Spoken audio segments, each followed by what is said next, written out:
3, 2, 1. Anthony Darby. Chuck Hen. Mary Pat Hoffman. We have a special guest who's not really a guest. Of course, everyone knows who Dr. Hoffman, Mary Pat is. But we wanted to feature her this podcast because I think not everyone has really had a chance to hear your story in terms of how you got into the industry, kind of what you bring in your background, and most importantly, kind of the role that you play at PAH. Just to talk about some patient outcomes and just different things that we've done. I mean, truthfully, we all pride ourselves and our partners about us being a very clinically focused and medically centric cannabis dispensary, and without Dr. Hoffman, we don't have that. And I really appreciate how fate brought us together. I mean, I guess for those folks that don't really know how MP came into our lives. So Chuck Corpon and I have been great friends through college. Chuck and I were roommates. The three of us had, like we had mentioned previously, we had these aspirations to do something in this industry, basically anything other than a dispensary. Anything but where we're at. Is what we often joke, is very truthfully said. And then when we decided we wanted to do a dispensary, for me, this was the very next piece of the puzzle, and that was my very first project that I took under my wing. I reached out to a couple close sources and had some different potential folks to fill this clinical director role that we needed, the kind of the medical face and the medical direction for our dispensary. And through my actual pharmacy and some circumstances, we were brought together. We went and had lunch at Mojo's in downtown Salisbury, and literally went home that night and told Chuck and Corpon that I thought we needed to bring Dr. Hoffman on as an equal partner as soon as possible, and we had our team. That was the fourth person that we needed to really lock in the skill sets that we were going to need to go after this license. So thank you guys for rescuing me. Yeah. So we all rescue each other. Well, let's do this. Let's tell your story about how cannabis as a medicine first came on your radar, and then we'll dive into a little bit of the application process and that piece of it.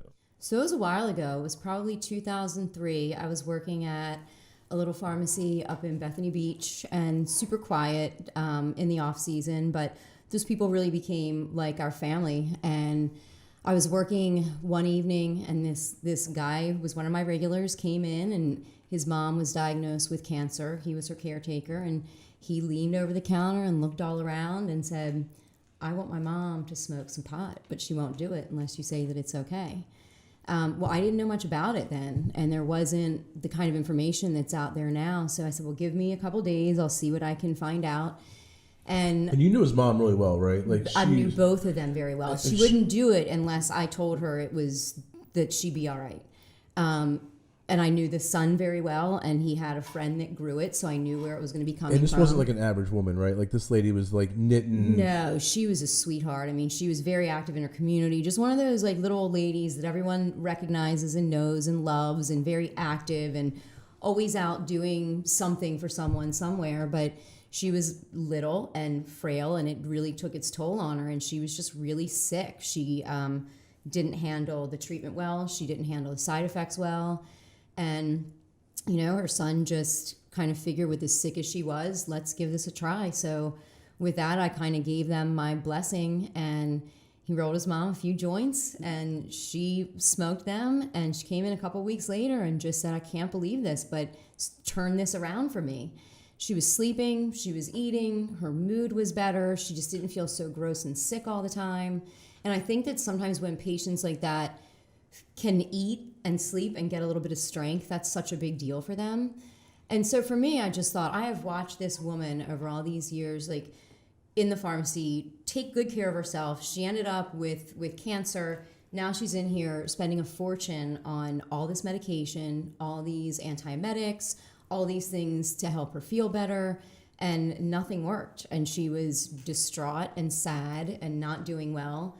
And she smoked a couple joints and was dancing in the pharmacy. And so I thought, there's got to be something to this, because all of these things, and like nothing helped. So how did you become a pharmacist? Like, did you want to be a pharmacist out of high school, or like I just always kind of I grew up allergic to everything that's not human, and even some humans I'm allergic to.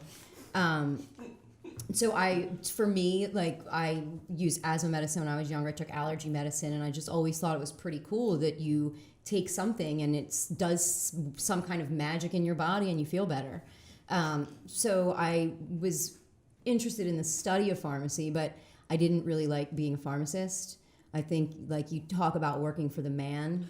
So you come out of pharmacy school with these aspirations that you're going to go take on the world and heal everyone, and then you find yourself stuck in a retail pharmacy. Well, it's not that fun. You're on your feet. Everyone's yelling at you. They're dealing with, ridiculous copays. You're dealing with insurance companies, not enough help.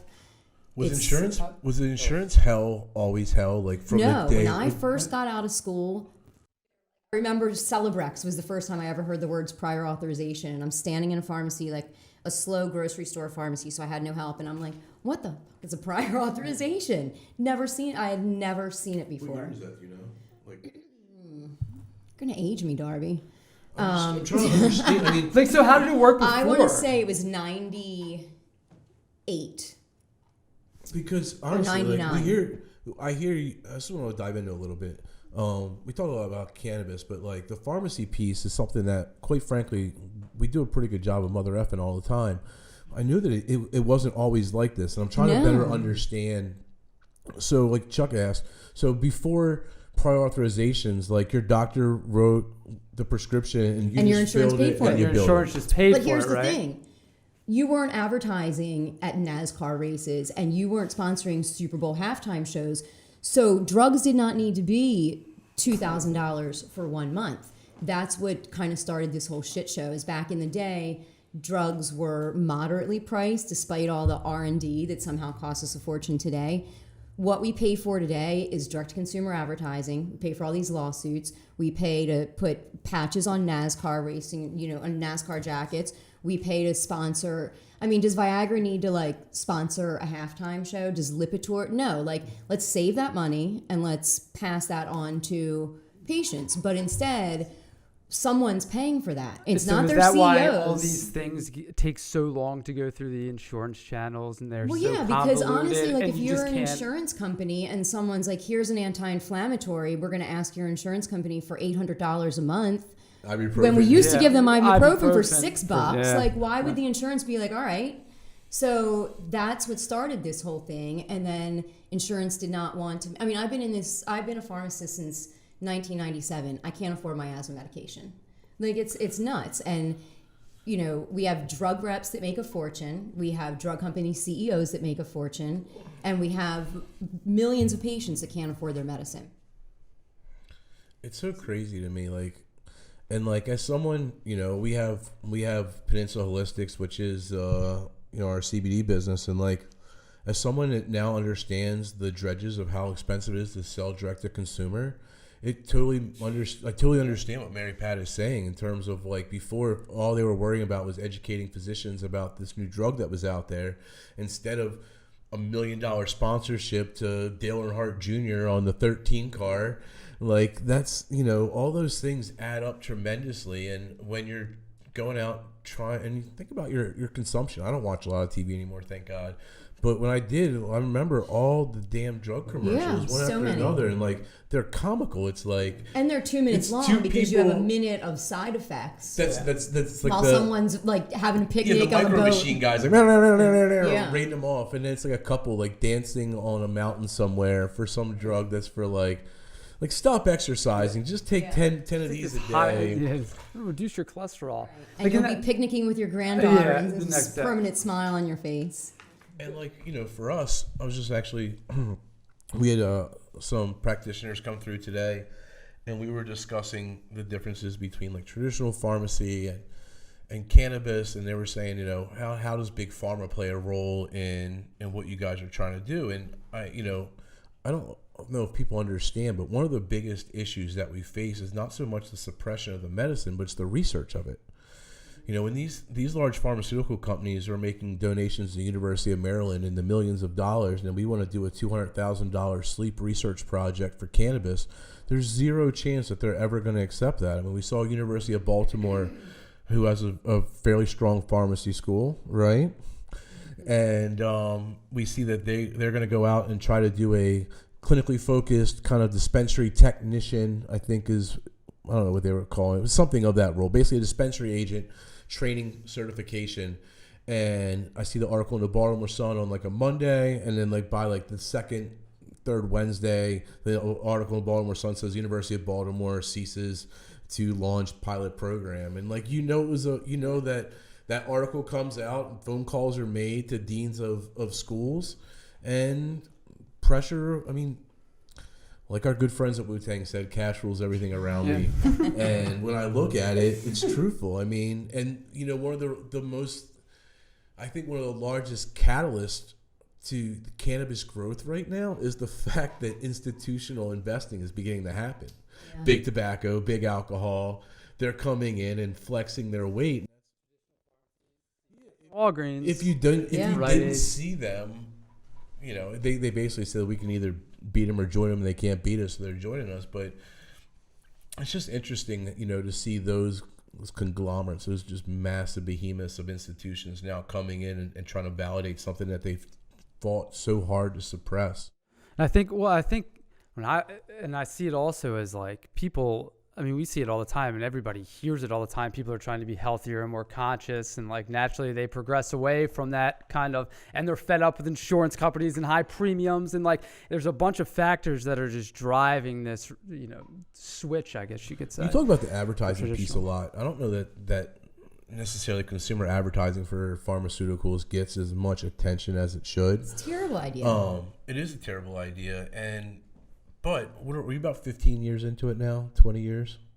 20. I just put something on Facebook not long ago. I saw that. Yeah. So the about point 20, that I'm trying probably to get at is that I think the myth is over. Like, I think honestly, and I'm just speaking from very personal, but my father, I think, believed in this idea that like, I don't necessarily need to monitor my blood sugar because I'm on insulin, and I don't necessarily need to lower my blood pressure because I'm on blood pressure medication. I don't necessarily need to take these corrective actions in my life because there's a pill for it. And like taking a pill seems so much easier than eating healthy or like changing my behavior. And I think it's finally resonated to people in their 50s, 40s, 30s, and 20s that like, no, it's lifestyle, and like things like sugar matter and things like exercise. I don't tell you that anymore. I mean, patient cure is a customer lost, so why would a doctor tell you to take a walk and lose some weight and come visit him less often because you're doing better now, when instead he can have a guaranteed every 3-month visit if you put you on blood pressure medication, some cholesterol medication. It's like, come back in 3 months. Some of it's malicious. I think some of the doctors just believed it.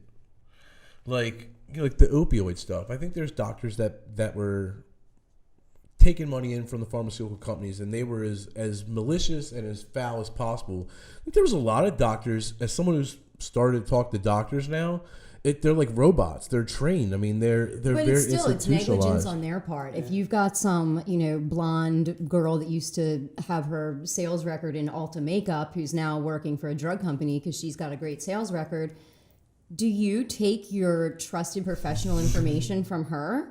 Seriously? No. I mean, and that, unfortunately, is where they get it from. And when you read these lawsuits in these cases, they full on admit that they hired these, like, beautiful people to spew this nonsense to doctors so that they would believe it. But as a pharmacist, if someone would come and tell me those things, I would feel inclined to go see if it sounds too good to be true. It is. Do a little bit of research. Look it up. But then when we try to talk to them about cannabis, we're selling snake oil. Yeah, I mean, I have issues with like this they didn't know kind of thing. Like, I think you kind of knew a little bit. No, yeah, I agree. I agree. It's negligence. I my have point a was 12-year-old negligence, not daughter. malicious. In second grade, one of her friends fell off the monkey bars, goes to the emergency room, leaves with a prescription for oxycodone. Like, that shouldn't be happening, and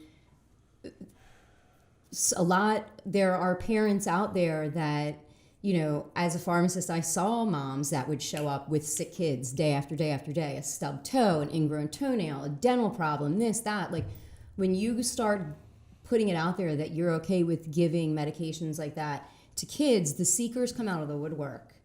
And, you know, a lot of it just got it's crazy too far because, gone. you know, you've been out of pharmacy now for a couple of years, but you were in it through the thick The of worst time. the worst of basically before anyone ever used the word opioid epidemic. Mary Pat's at Riverside Pharmacy watching people sell to the rehab place that's 3 doors over their prescriptions. I mean, My first job out of school, we had Ritalin, we had Dilaudid, and we had Percocet in the safe. And that was it. And it got open like once or twice a week. 3 things in the safe. How many things would be in the safe now? I mean, if you had Way more, a decent selection in varied doses for ADD for pain, hundreds. 3 to hundreds in a matter of 20 years.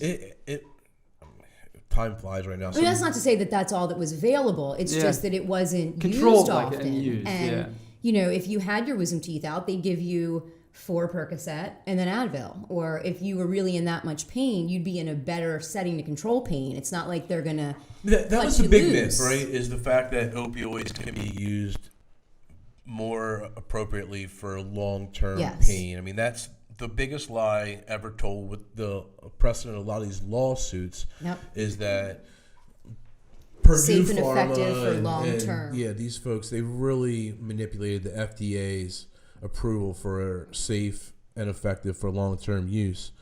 And that's, you know, you're right. The doctors have a piece of that, but at the same time, they're so dependent upon these approvals, and it's just, if someone tells them it's safe and effective for long-term use, and they're scared to, you know, I don't want to use morphine or I don't want to use these other things. It's crazy to me that, like, I don't know, that scandal happened, and literally. But think about it. It probably happens all the time. I mean, how much happens that we don't know about? Ton. When you think of all these, you know, recalls and the way things get peddled through, and the way, you know, a brand name drug will suddenly be recalled because they realize it didn't go through the proper patenting process years ago, and now it's back and costs $300 a month. And it's like an old gout medication used to be, you know, $10 a month. Now it's $200. I mean, it's crazy what they do. It's crazy to me that the opioids, though, is like our sheriff's office has a sign up for how many people OD and die. Like, Mary Pat sends me this, in my opinion, kind of bullshit email, but I understand it. That now every pharmacist in Maryland is able to distribute Narcan. Standing order. And like, don't get me wrong, like, I think there's a place for that. But if you guys think about how we just talked about the profit margins of these companies, if now there's a standing order that everyone can just routinely sell your product, like, you're killing it, like, on something that's just like, it's preventing people from overdosing, but it's not. It's actually making it safer to abuse heroin. That's what I would think, is that people would just say, oh, I can just go get Narcan wherever. I'm just going to go to, you know, I'll go to the local pharmacy, load up on Narcan, and I can just do whatever I want. And why? I mean, and if in my logic, then Mary Pat uses the same analogies, then how come there's not universal insulin? Like, how come there's not like you can't pick and choose necessarily to like promote these things like Narcan, because what it does is it puts extreme profit margin and value to that business, and it's just, I don't know. It's crazy to me that so many people are affected by one substance or like one type of substance, and who's someone in a substance business who sells a controlled dangerous substance according to our government, and I look around me and I have to compare everything as a substance now. Like, my vision, that's how I look at everything. I look at like sugar, alcohol, cocaine,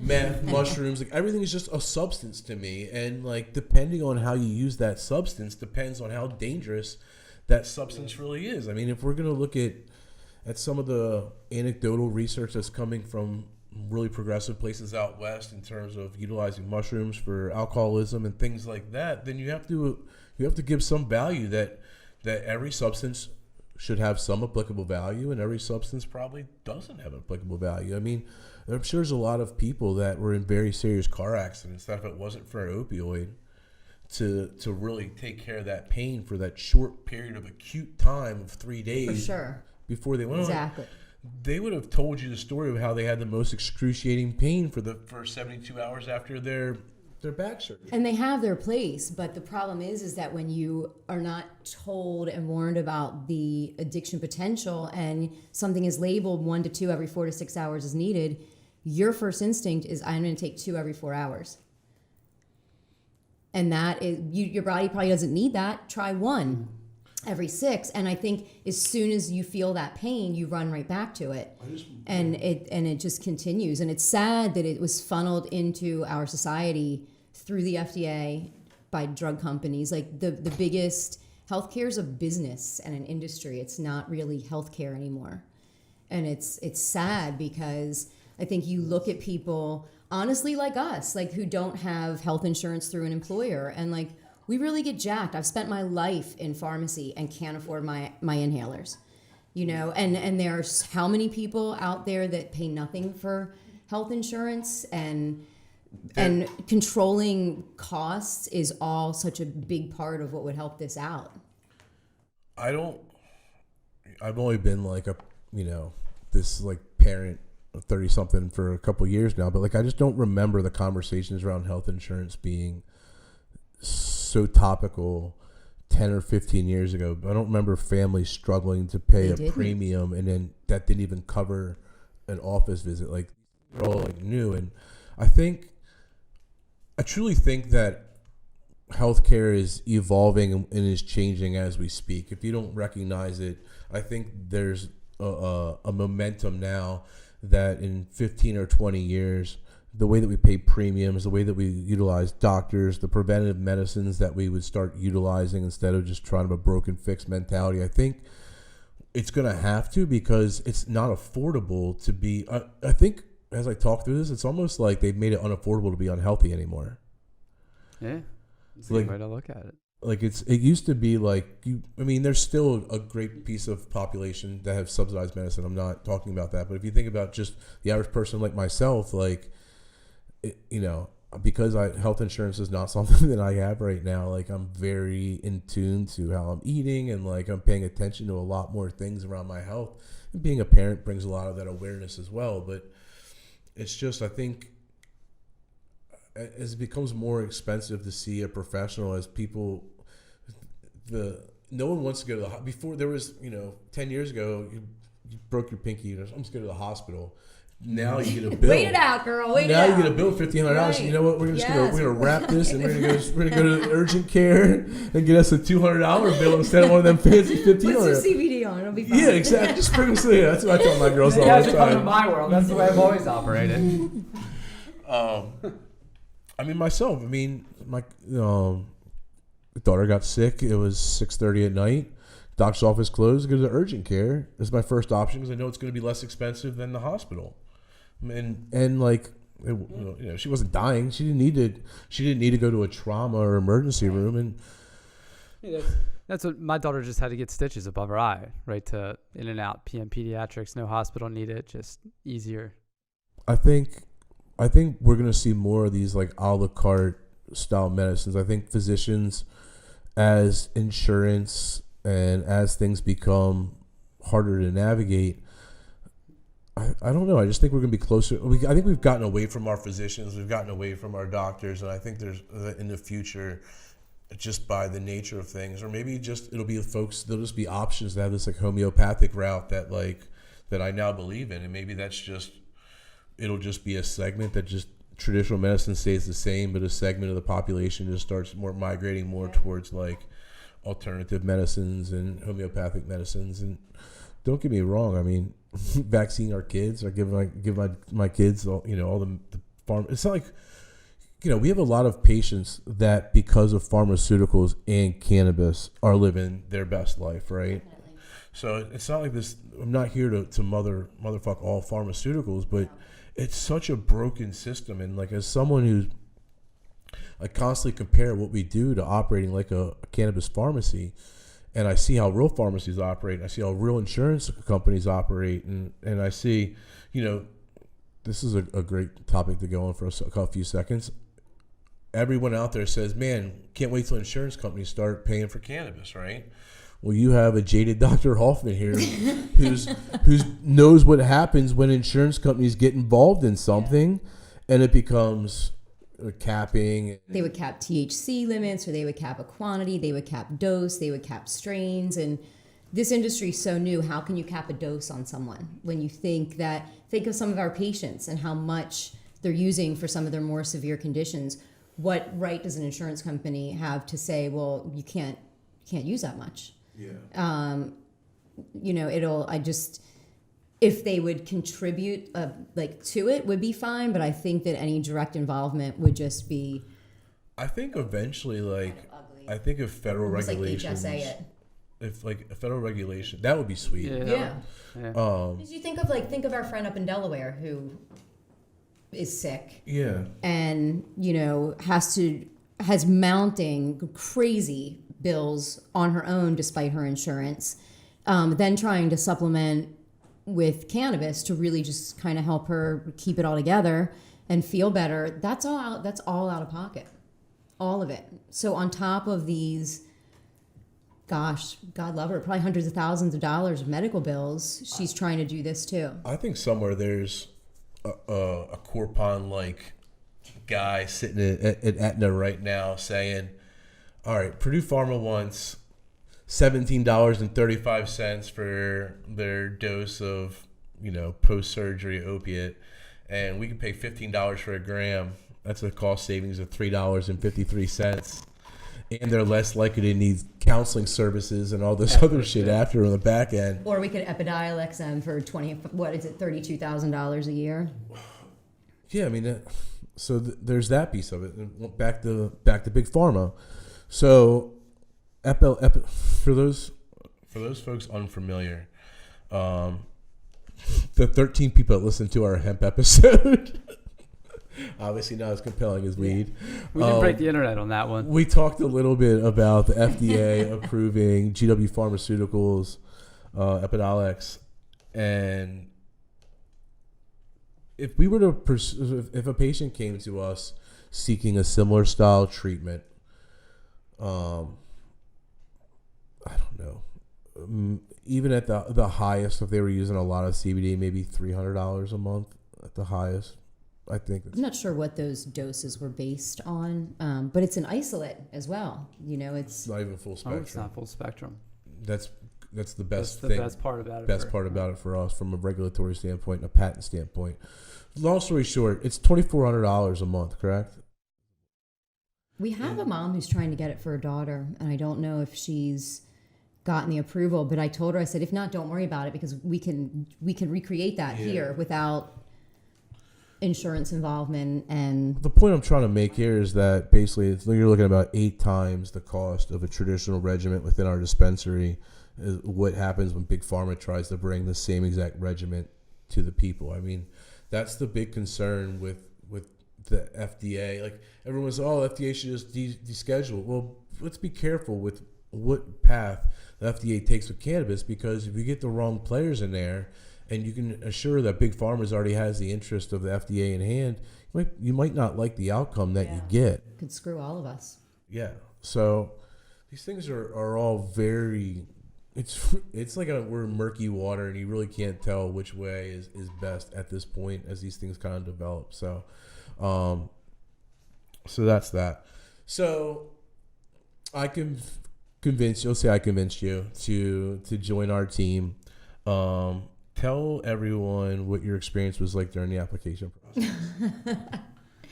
And also, I guess I'll preface the question with this because it's a little bit of a loaded question. But when you were doing your research for our good friend in Delaware, your little old biddy, there was like nothing there, right?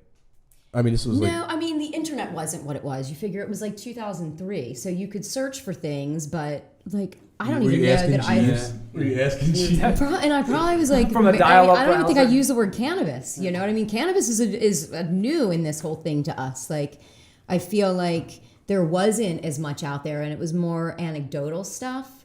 Research, now there's you can find a lot of clinical studies and stuff if you look for them, but back then it just hadn't made it on there yet. So it was tough to find concrete evidence, I guess you would say, just because we weren't loaded up the way we are, even though some of those studies have been done. But a 5,000-year safety record is hard to argue with. Sure. So with that, I just, if she's comfortable with the act of smoking, then have at it. Sure. And so she did. 10 years later, right, 2013, now you go back and you're kind of tasked with helping us write this application. How was that process? And so interesting. I mean, I thought I knew a lot when we started. Come to find out, I didn't know a damn thing. Started from the beginning, got a couple good books, read them, and then when I would find something in my reading that would shout out interest to me, Dr. Michael Backus. Yes, Michael Backus, Cannabis Cannabis Pharmacy, Bonnie Goldstein. Yeah. When I would find something that was kind of intriguing or had a reference, I would follow that up. And it's crazy that even now, that was 4 years ago that we worked on that? 2015. Yeah, so even now I go back and I look at 2015, like almost our 4-year anniversary.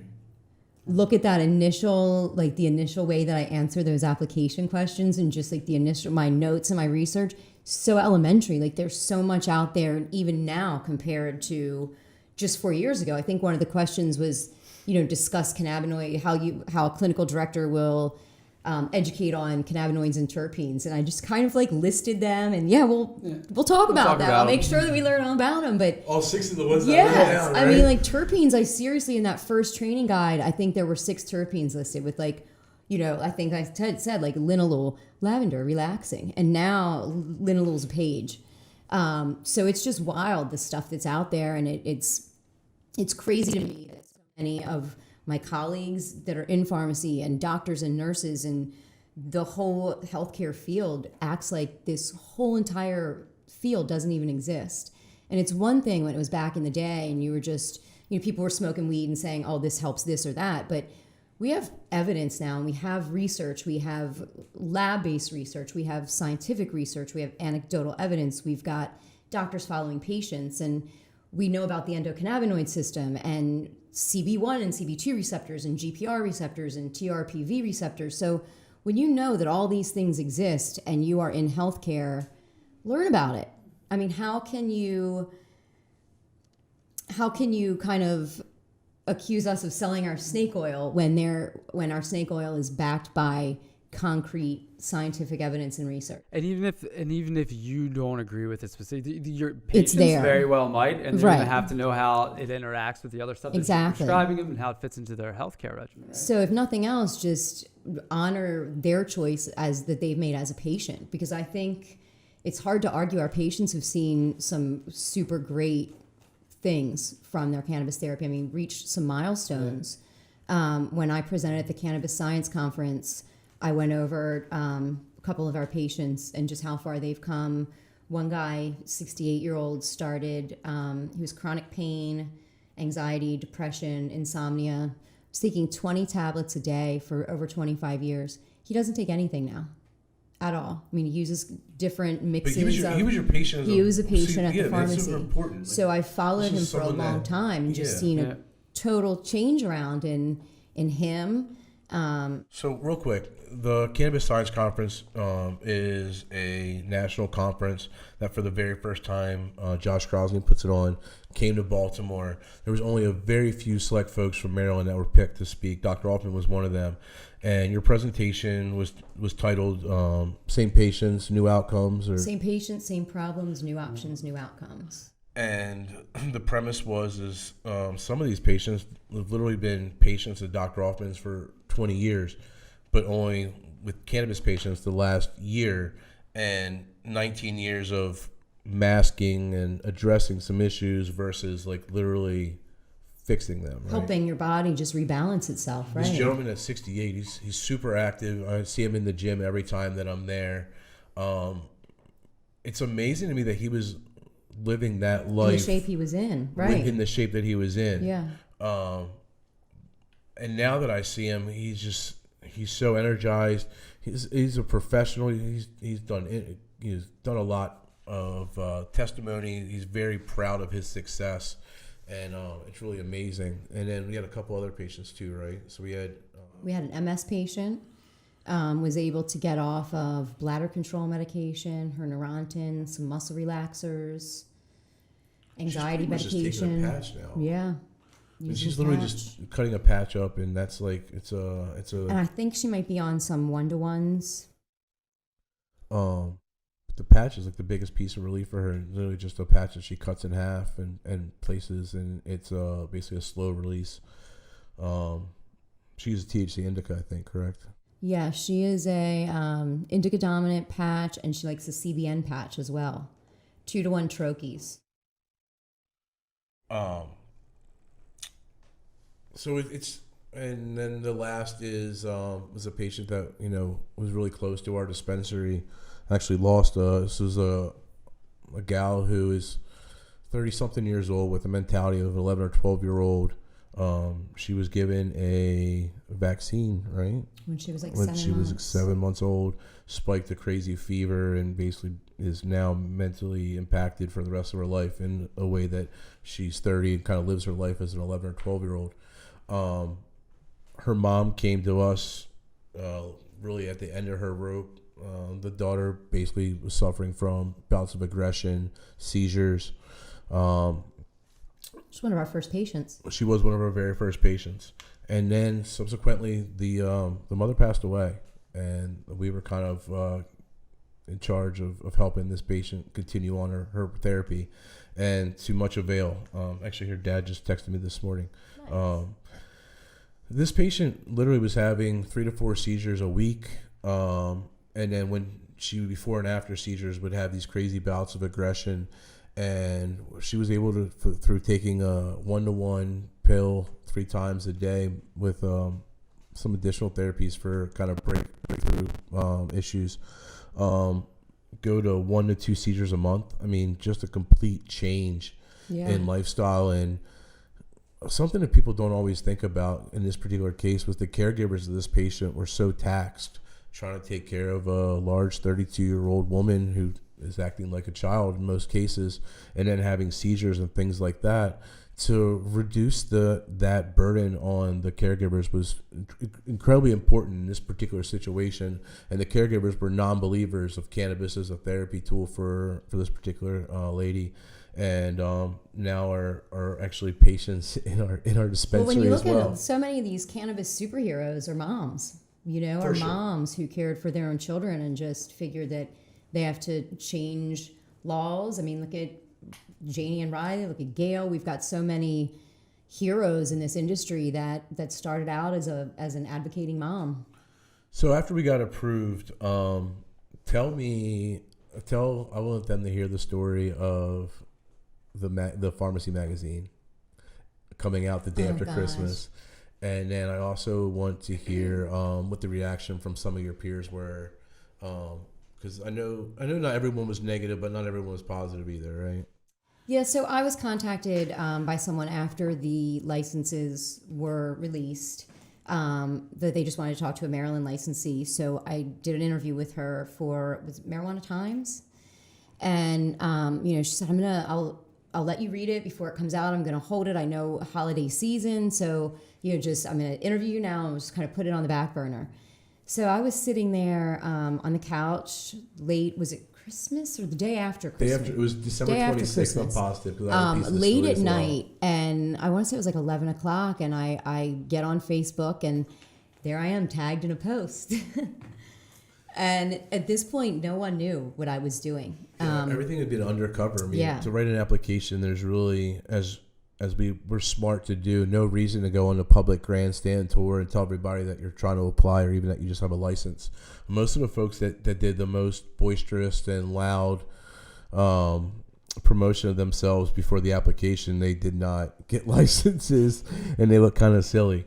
So no one knows, and then all of a sudden this article comes out, and at this point you were either teaching at UMES? I've been asked by Dr. Brissett in April of 2017 to teach selected topics in medicinal cannabis that started in January. No, I'm sorry. That was 2016. Started in January of 2017. So that was mentioned in the interview as well. So the day after Christmas, I'm sitting at home, and in our application, we had an MOU, memo understanding with UMES to do some kind of a partnership So UMES gets mentioned in this press release, and literally the head of public relations for University of Maryland Eastern Shore is calling my cell phone the day after Christmas because he obviously has Google alerts set up. So he's having his coffee on his 2-week break. Day after Christmas. It sees University of Maryland Eastern Shore marijuana and basically spits his coffee out on his computer and has a conniption. It took some smoothing over. But, we made it. We made it work. And so, I got all hot and just kind of was like, oh shit, because at the time, what was mine, like 7 or 8? And that was a big part of it. I don't really care what people thought of me or, my career as a pharmacist, because I figured at that point I was in a new space. But as a mom with a young daughter, of course, you worry, like, what are people going to think of you? Are people going to think you're some pothead that's been, hanging out, smoking in your house when my kids are there? Are people's kids still going to be allowed? I just had all these thoughts. And then, my parents, their friend, like no one knew. No one else in my family even knew. My parents knew, my brother, my sister. We didn't even know, right? Right. We don't have a finished product that we say, look how long we've been doing this, or look how great we are in a community. Like at this point, we got a license. We're telling people what we're going to do, but just telling them. So I panicked a little bit and just tried to go to bed. And then the next morning I woke up and it was kind of crazy. I was flooded with support, which I figured was going to go one of two ways. It was either going to be like right on or holy shit, what have you been doing? And so as soon as I saw like the flood of support, those people were more important. They were the ones that mattered to me when I saw that it was like my friends, my daughter's friends, moms, people that I knew. People came out of the woodwork, honestly. School, I think, truthfully, people from childhood. That was my coming out moment as well. Totally. Just because there was like 25,000 views. I mean, it was crazy. It was a lot. And I remember the same feeling as I'm a parent, and we hadn't executed on this plan yet, and I knew there was going to be naysayers, but we hadn't really told anybody we were doing it yet. So this was I felt like our chance to really get some pushback if we were going to get it. But it wasn't. We did. I mean, there's always. We're always going to have some. Yeah. There's some pharmacists said you were throwing your career away. There's a couple pharmacists said I was throwing my career away. That I don't know what I'm doing, but whatever. I totally believe in what I'm doing. I think there'll come a time when they look back and say, maybe she went throwing her career away. We've got time soon. But yeah, it was rough, and it was kind of one of those things that, like, this better work out, because at this point I don't think they think that I'm off the deep end and going and pharmacists selling weed now. So there's a little bit of fate in all of this stuff, but like one thing that I think about is like I mentioned, we had some guests in the shop today. I was talking about when we first opened up, like we had 6 products, right? Yeah. We feel so great about on a good day. On a good day, we did 4 kinds of flour and 2 kinds of tablets. That's right. Yeah. Oh, and the elixir. 7. Right? Sorry, yeah, 7 products. We have over 160 SKUs right now at any given time, and I think about someone like yourself. I think it would be really painful if you would have done this in a state that had a shitty program. Like if you left and did this in Delaware. And patients are coming in and you can't give them what they need, and like you can to Chuck and Corpon's ability to run our business in a way that allows us to really do this the way that we need to, and my vision and your ability to execute on this, our patients are truly able to be served and helped. And it's not like that in all dispensaries in Maryland, and it's definitely not like that in all states. I mean, there's states that are so prohibitive in their programs that the black market basically prevails 9 out of 10 times. And if you're a pharmacist and you're going there to try to do good, you don't really have the opportunity or the product selection to be able to go. And like we're getting new things in every day, like THCA. We've been asking for THCA for 9 months, but sure shit, it showed up. Here it is. Yeah.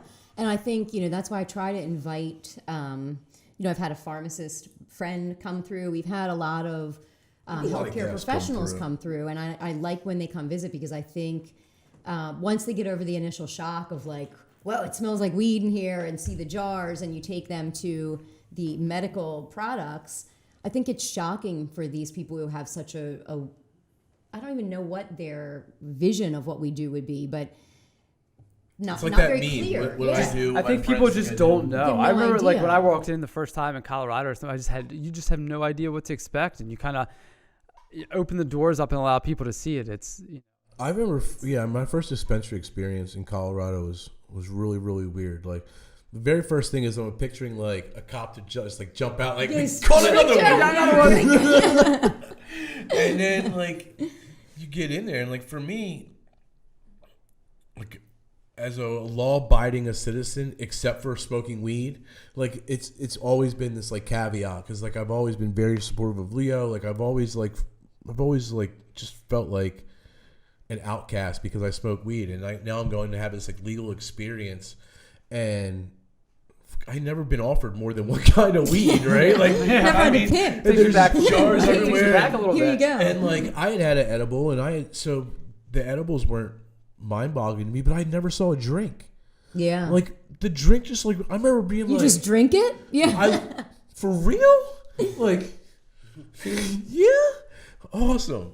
I bought a T-shirt because I know, right? I'm sure that I was probably a little more giddy than I should have been, but I'd always looked at weed as a medicine, and I felt like I wasn't like this idea that I could like not be breaking the law until I crossed the state line with it.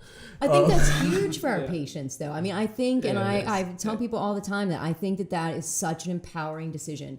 Just allowing them the freedom to come into the dispensary just puts so much power in their pocket that they feel like they have a better handle on their health. They're not being told, take this 3 times a day. They get to go to a dispensary and say, I want to smoke, I want a tincture, I want a tablet, I want oil to make an edible. They have a choice. And I think that sometimes just giving them that choice, they kind of feel like they can take their health care into their own hands a little bit better.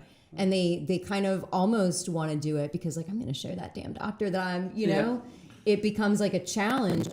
And I think we've seen so many people. I mean, we've had family members come in to thank us for the way that what we do is change their family dynamic. It's cool how many family members have tried to buy patients gift certificates because they know it's like the most important thing to the patient. It's really, really neat. All right, so we've done a lot of kumbaya about how great everything is. You come from this traditional medicine background, and I don't, but I have an appreciation for moving cannabis towards that. If you had to be critical of either the program or even just like some of the restrictions on our dispensary, like what are some of the things that you think are like the biggest? Like I know like not being able to serve out-of-state patients, right? Like that's. So I think the MMCC in the grand scheme of things, when you look at what other states have and what they allow, I think the MMCC has been phenomenal. We all agree. Yeah. And I in mean, case Joy's listening, we all Yeah, we all I agree. mean, just the communication with them. I think that their program is generous. I think that aside from that one time they had a big clump of patients, that I think approvals are going through quickly. I don't think it's overly cumbersome. I think the one area that bothers me is the whole education and clinical director. I feel like a lot of these, it concerns me that there's not a guaranteed education coming from the physician who is issuing a certification. It then bothers me. Not, right? Oftentimes. Sometimes. And there are some great ones. But they really are few and far between, because even the physicians oftentimes that are giving dosing recommendations, some of these dosing recommendations are so far off. I'm almost They're just like kind of from a book. They don't see the practical side of it. And I understand that, because as a pharmacist, I saw what was on paper. I didn't always see the response that those patients would go back and report. I understand the difficulty in education, dosing, suggestions, product selection, all of that. But then what bothers me is that you run the risk of walking into a dispensary and someone saying, what do you want?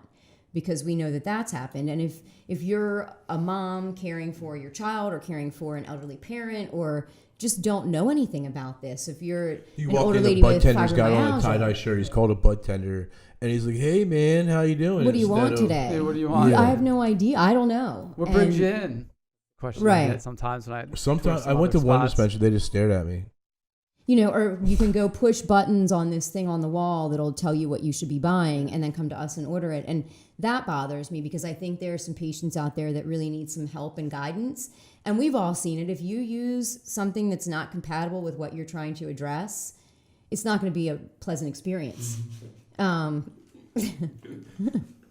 And so I think, it's easy for people to have a poor experience and get the wrong impression, or have a poor experience and give up, or keep going. We've had patients show up that have been at other dispensaries and feel like they spent a lot of money on improper products. And for good, bad, or other, we do seem to attract the more serious cases, which is, that's honestly what we want it to be. But we do. We hear some pretty poor stories of how patients are being handled. Cutting patches in half and it works the same. Just cheaper. It's cheaper. It's pretty ridiculous stuff. And again, I know that wasn't really the MMCC. That was some fancy attorneys. Here's a great story. How important the word shall versus may. So the original intention was that every dispensary shall have a clinical director who is a pharmacist, nurse, physician. I think it was just pharmacist or physician, honestly. And then a couple of places they weren't consistent. They used the word may, and literally the difference between may and shall is yes or no. And the attorneys argued that may was used, and that's why you see a lot of dispensaries, they don't have a clinical director. And I look at how they run their dispensary, and it will be tough to find a pharmacist that would be willing to put their name on that type of a brand. Yes, I agree. Street Price Tuesday and bullshit like that. No medical professional wants to be a part of that. And I think if they had to have had that presence, we probably could have avoided some of that stuff. That's my whole thought about this, the adult use coming to Maryland, is I think a lot of these dispensaries that claim to be medical dispensaries that don't run any way the clinical fashion that we run our dispensary, they're not even going to fake it. They're going to be running. I don't think they care. They don't. They don't care. That's the point. And it's sad. And we do care. And I can tell you that honestly, you're not always rewarded for caring. Our business model from a Excel spreadsheet, it's a struggle to continue to want to provide the level of care and improve our level of care inside the confines of an illegal federal business dispensary every day. And, I think that as cannabis becomes more recognized, it seems like CB, it seems like the rest of the world is starting to acknowledge THCA and all these rare cannabinoids. We're getting into understand 30 terpenes, and the physicians are so I hear there's this thing called CBD. I saw it at the Valero when I was filling up my bed. CBDs are even better when there's more than one. Yeah. What do you know about CBDs? So, but I think as traditional medicine starts seeking out more information on CBD and more information on cannabinoids, that there will be a place for what we're doing, and that the value will be placed on the way that we run our business, not on just that go to Happy Hair, not Happy. I don't want anyway. I loved Happy Harry's. I know Happy Harry's is a good place. That's why I didn't want to mother Love up that movie. Whatever the Piggly Wiggly is to go pick up your weed, versus going and having a consultation and getting a dosing guide and a regimen and actually taking a disciplined approach to changing quality of health conditions, which is cannabinoid-based wellness. I've stumped over and over again that I don't believe that there should be a differentiation between CBD and THC and the cannabinoids. It's all cannabinoid-based health. So, any other, I think the physician thing is just huge. We constantly talk about the lack of participation from traditional physicians for a variety of different reasons, whether it's regulatory restrictions or insurance restrictions or just apathy to learn stuff on their own. And until that piece of it changes, as long as cannabis-based therapy is treated as this obsolete thing in a silo and not part of comprehensive healthcare, it's going to struggle. And I think, lucky for us, the patient outcomes are so significant that we're making waves in Salisbury, Maryland. It's amazing to me. Sometimes I get defeated when I think about how far we have to go before doctors look at cannabis as any type of equal treatment to traditional therapies. But other times I get excited in thinking about how far we were just a year and a half ago, even just how we treated patients. If you came in a year and a half ago, we had 7 products to offer you, and we were trying to mix this and mix that. Substitute the Purple Daddy. I got more ratios in that one cabinet that we didn't even know what to do with. It's like, 11 didn't want to 14 to 1. That didn't want to 22 to 1. Let's go all day here. We have opportunities to adapt and change treatment protocols and really hone in on, because that person before we had 7 products, they came in and said, okay, you know what, using this elixir at nighttime was helpful, but the best was actually utilizing a 2-to-1 troche with CBD and THC. Like it's a difference between, taking someone's pain from a 10 to a 7 to a 10 to a 3, and the more products that we get, and shout out to all the processors that are continuing to focus and give us, we got 20% THC flower in right now. Like that's stuff that's like pretty tough to find in any state market. And Catatonic from Curio is testing at 20% CBD. I mean, that's an amazing tool for a lot of folks. So you have an old head that wants to smoke flower. You tried it? But needs CBD. I'm still on my Blue Dream CBD. That's actually been my daily driver in the morning now. 11% THC, as I was joking, which was more than you probably got in your bag of weed from your drug dealer. But it's fairly nominal compared to some of the products we have in the dispensary, and 5% CBD. And Blue Dream is a strain that I've always kind of just been attracted to for a lot of like the stimulating properties of it, but it calms my anxiety and it gives me a level of clear thinking. So I haven't tried Catatonic yet, and honestly, I don't know if I will. I do like some THC in my regimen, but if I was someone that was looking for just a straight CBD flower, that's about as good as you're going to get. Yeah, for sure. So, anything else? I mean, do you think, what do you think is next for Maryland's program or programs in general? Like, do you think that eventually like state lines will start getting crossed and like we'll see? State lines really depends on the whole federal thing. The out-of-state patients bum me out just because I've got a couple in Delaware I really wish that we could help.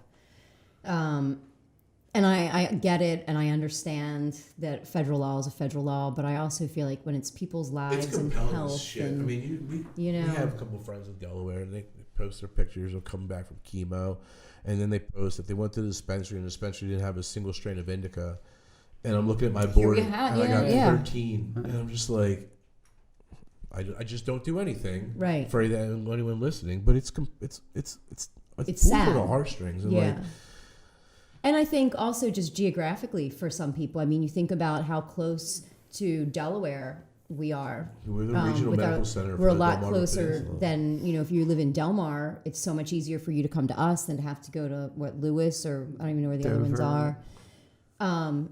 So I wish that out-of-state patients, I think that as we get to adult use, I think that medical dispensaries will stand out more. So if there wasn't any kind of clinical designation or anything given, I think there will be a time when you see the medical dispensaries, they're going to kind of stick to their model. People will know that that's where you can kind of go find help, because you wouldn't be a medical model if that wasn't what you wanted to do. Yeah, I think patients eventually, in not too near future, they're going to be branding that they're going to recognize in multiple states, like the Cureleafs and the GTIs of the world, right? And then my thought is that will really be a catalyst for the cannabis knowledge to spread. So like when you look at Maryland and how fast our program has progressed, I would argue that it's progressed faster than almost any other program in the nation.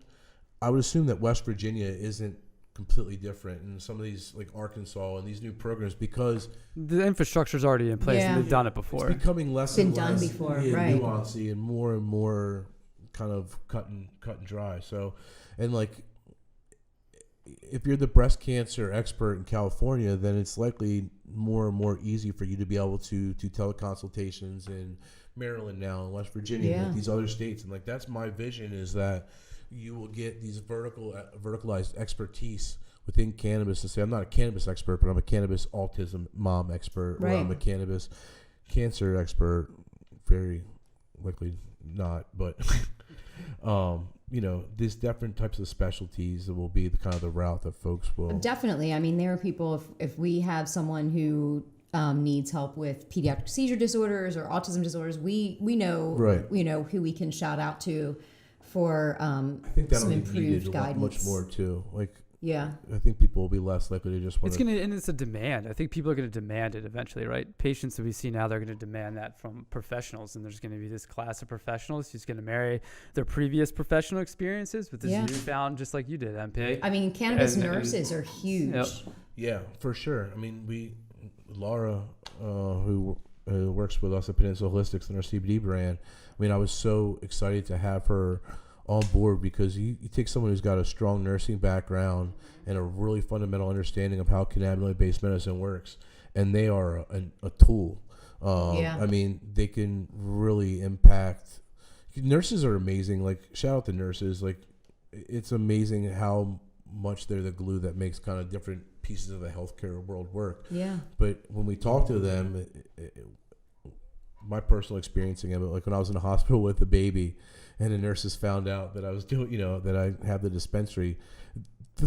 They were talking everything from healthcare outcomes to stocks. I mean, these gals were dialed in. Nurses are in the trenches. Like, they see what really goes down. And when you're a nurse and you see someone suffering, you really don't care what research says or what this says or what that says. Your instinct is to help them. I could never be a nurse. Shout out to all of you guys. Yeah. But I think that just that part of them where they just want to help people and they just want to see their patients stop suffering. There's a place for that, in hospice and in certain places where there's just not any other option. Cannabis provides an option where there isn't one to so many patients. And I think that nurses especially recognize that. And they just, at the end of the day, if this is going to help a patient, let them have it. They see what really goes on. And not only the patient, they see the impact that illness has on extended family and caretakers. And, Cannabis Nurse Heather started Cannabis Nurse Network, and they do so much throughout the country, a lot of educational series. A lot of them spoke at the Cannabis Science Conference. So I think, people listen to nurses. Yeah. So this going to be the first of several opportunities to have you on. So thank like you a solar eclipse, Darby. I think we'll end on that. My solar eclipse partner, Anthony Darby, podcast number 5 or 6? 5. 5. Tune in, like, share. Charles? Yeah, all good. Thanks for listening again. Continue to support the podcast. We appreciate it. Thanks, guys. See ya.